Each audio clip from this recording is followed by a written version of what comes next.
It's time for our Monday Sports Spots. We've got the Flowman. G'day, Flowman. How are you today? Yes, not too bad. Having a good day in Woodner on the Eyre Peninsula. Of course, the home now of the Central Eyre United Football Club, not the Woodner United and Central Eyre Football Club. So I'm in town. I checked out the bakery, a brand new bakery here too, Clayton, which they've actually closed for some months and now opened up after about 7 months being closed. So I've missed them being open.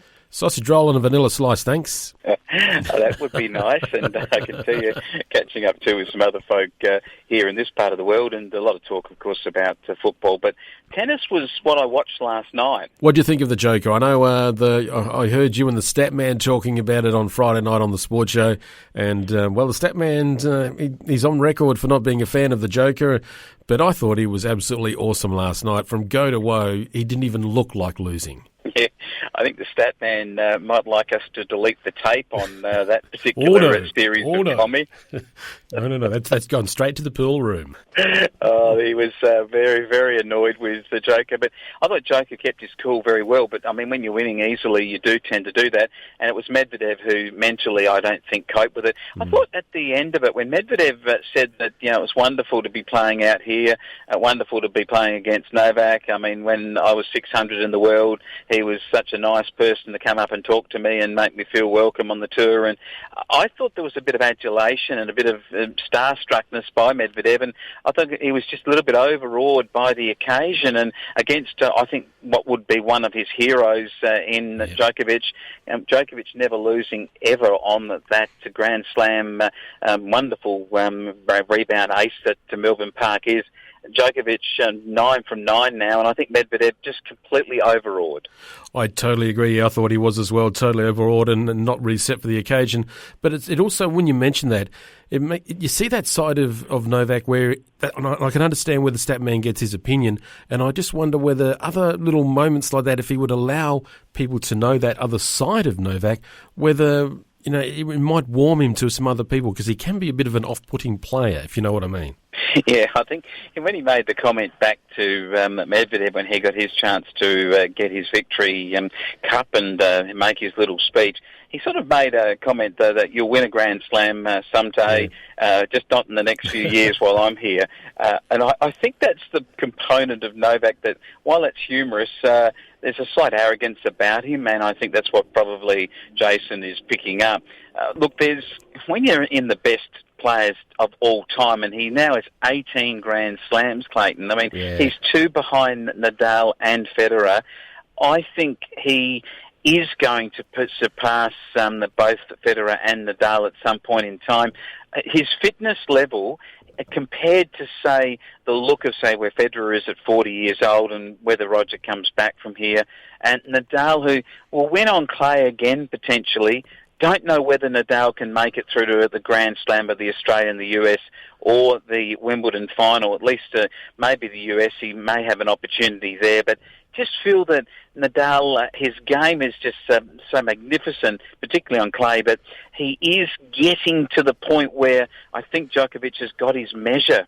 I'm going to put it to you that Novak will equal the Rafael Nadal and Roger Federer this year. Yeah, that would mean that he could win Wimbledon and the US Open. He's going to equal them.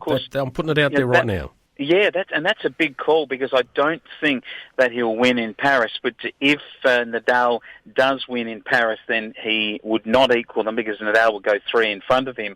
But that would be then guessing that Nadal doesn't win in Paris and that somebody else does, either Djokovic or another player. And Medvedev's playing really well and plays well on clay. I think Medvedev's a real chance. I think Dominic Thiem is a real chance too on the clay. So look out for the challengers. I think they're starting to assemble. I think the great glory days of Nadal and Federer are coming to an end. Certainly Federer. I think Nadal soon, and then Djokovic not long after. And the next group of suitors like Tsitsipas and also Medvedev and Thiem are all lining up to try and be that next big thing. But in women's tennis, you look at the difference here, and you've got Serena, who is coming to the end at 39, and there is the young Naomi Osaka, who's won her 4th Grand Slam event. And Matt Spillander on the weekend came out and said he thinks that Naomi could potentially win 10 Grand Slam tournament events and potentially more. She's a great player. I love watching her, and I kind of agree with him in that sense. But it also makes me think, what about our Ash Barty? And you mentioned this morning that that Naomi was number one. Just need to correct you because due to a technicality, a quirk of fate, Ash Barty is still number one in the world. How about that? Yes, I think we all know. Yeah. We sort of all know the truth about that, Clayton. Yeah. That Ash is she loses that concentration at a home tournament. Whether it's the expectation or something mentally that comes over.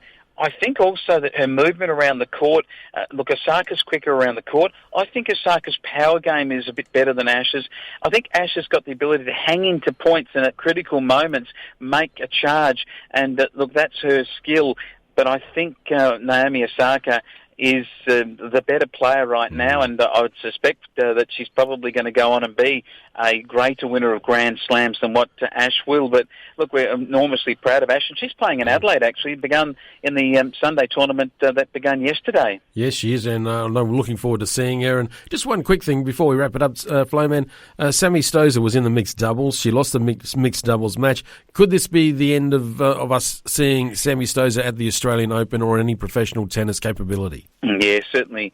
I thought that she played well in doubles. I think we'll see her again in doubles, and that's where her forte is these days. I don't know that she's going to trouble too many in the singles these days with her game, but look, she's been a good player, but not a great one. And I think when you looked at Medvedev, I think he's a good player. He's not yet a great one. I think the great name is reserved for the very, very best. And we saw the very best on Melbourne Park in Novak and in Naomi. The two ends, they're doing the job for their countries, Japan and also for Serbia. But I think from an Australian Open point of view, Clayton, it was great to get the tournament done. Yep.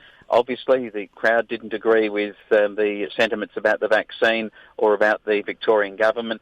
But let's be blunt about it. I think they pulled off something that looked almost impossible for a while, and well done to the tournament organisers.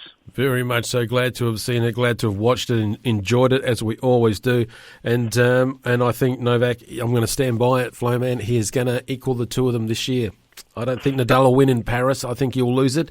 And I think the Joker's going to win Wimbledon and the US Open. We'll hold that tape too, like we have just that man from Friday night, and we'll see who is on the money. But look, I think he's a great player. He is indeed. Thank you, Flowman. You drive nice and safe, and it was a sausage roll and vanilla slice. Don't forget that. Thank you.